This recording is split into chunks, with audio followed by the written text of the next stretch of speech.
Hello, જય શ્રી કૃષ્ણ. આજે આપણે બનાવશું કુનાફા ચોકલેટી પેંડા. કુનાફા ચોકલેટ દુબઈની ફેમસ ચોકલેટ છે અને તે વાયરલ ચોકલેટ છે. નાનાથી માંડી મોટાને બધાને પસંદ આવે છે. તો તેવા જ આપણે રક્ષાબંધનમાં પેંડા બનાવીએ તો ભાઈને અને બાળકોને મજા પડી જાય.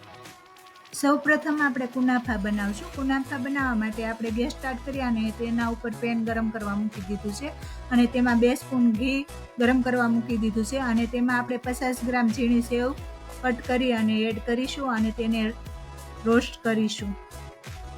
આ વિડીયોને સ્કીપ કર્યા વગર એન્ડ સુધી જોજો તો આ કુનાફાનો સ્વાદ જ લાજવાબ છે.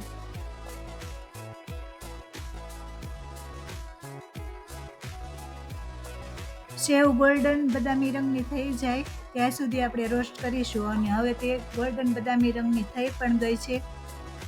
Half cup condense milk add કરીશું.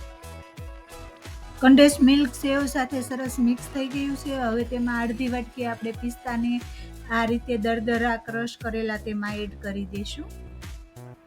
3 થી 4 drop green food colour add કરી અને સારી રીતે મિક્સ કરી દઈશું અને હવે આપણે ગેસ બંધ કરી દઈશું.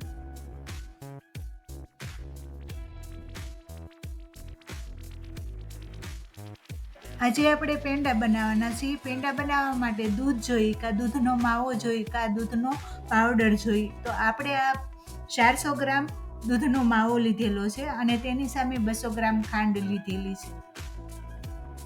હવે ગેસ સ્ટાર્ટ કરીશું અને ગેસની ફ્લેમ મીડિયમ રાખવાની છે અને મીડિયમ ગેસે જ આપણે માવા સાથે ખાંડ કૂક કરવાની છે.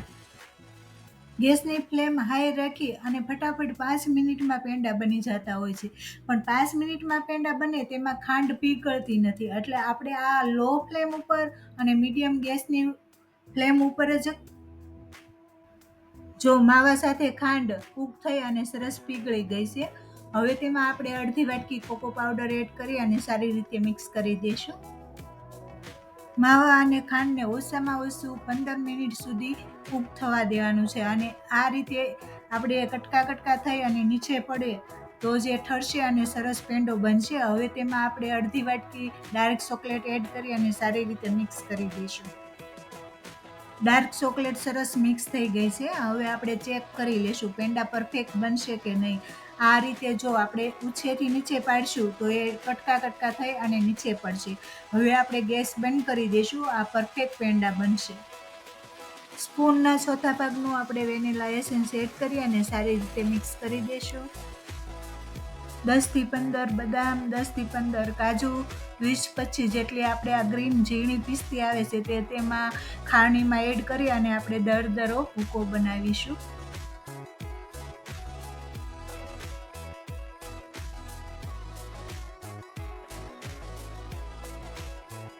ચોકલેટ માવાનું બેટર ઠંડુ થાય તો આ બાજુ આપણે આ કુનાફા ઠંડા થઈ ગયા છે તો તેને આપણે આ રીતની નાના પેંડા બનાવી લઈશું. જેટલા કુનાફાના નાના પેંડા બને એટલા જ આપણે આ ચોકલેટી માવાના પેંડા બનાવવાના છે. આ રીતે બોલ બનાવવાના છે. હવે આપણે આ ડ્રાયફ્રૂટમાં તેને કોટિંગ કરી લઈશું. હવે આ ડ્રાયફ્રૂટથી કોટિંગ કરેલા બોલમાં તમે જે આપણે કુનાફાના પેંડા બનાવ્યા છે એ સાઈઝનું ગમે તે લઈ શકો. મેં આ એ જ સાઈઝનો ખાવણીનો દસ્તો લીધો છે તેનાથી દબાવી હવે તેમાં આપણે કુનાફાનો પેંડો મૂકીશું. આ રીતે એક પછી એક આપણે બધા બનાવી લઈશું. આ મારા કુનાફા ચોકલેટી પેંડાની રેસીપી તમને ગમી હોય તો વધુમાં વધુ શેર કરજો, લાઈક કરજો. હજી સુધી મારી ચેનલને સબસ્ક્રાઈબ ના કરી હોય તો બાજુમાં આપેલા બેલ આઇકન બટન દબાવી અને સબસ્ક્રાઈબ કરજો તો આવી નવી રેસીપીની નોટિફિકેશન આવશે. હવે આપણે ડાર્ક સ્વીટ ચોકલેટ પીગાળી અને આપણે તેને કુનાફાને કવર કરી દઈશું.